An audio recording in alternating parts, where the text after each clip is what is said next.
Dr. Awab, the award-winning founder of the Deep Maestro blog, explains that the internet became an important avenue for political activity after television channels were blocked by the military regime. And bloggers haven't looked back since. The medium is becoming more and more popular due to its lack of restrictions.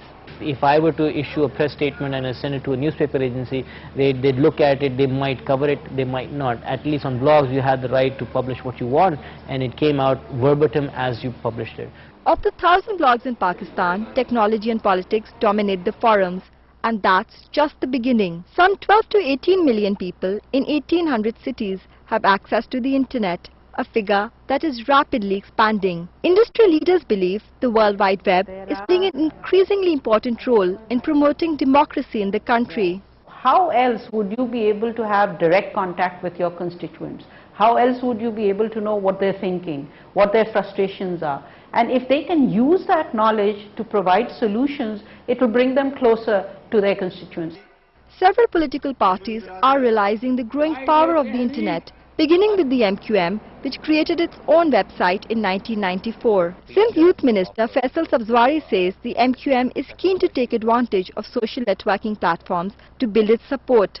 If we are answering to certain blogs, if they are criticizing MQM or they are questioning something as far as policy is concerned, definitely we are there to answer them. Faisal is an ardent Facebook fan himself. He updates his Facebook status whenever something affects him. Facebook and other social networking sites, they are helping public representatives like me a lot, because if you are connected with the people, then they can question you, they can apprise you about the problems, they can tell you that look, this is going on in this particular area. Another party relying on internet activism is the Tehreek-e-Insaf, which sees social networking websites as an important platform for mobilization. With the same matter, you could send it out to hundreds of people if you need to. So similarly, we feel that it's a very good tool to express our views and to get the views of the people for the party. But the internet is not always beneficial for political parties.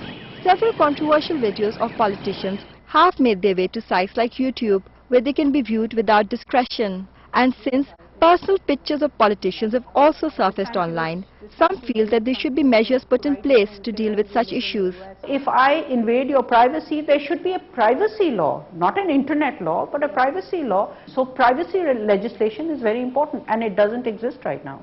Awab agrees that bloggers can regulate themselves and points out that on the internet, communication is two ways.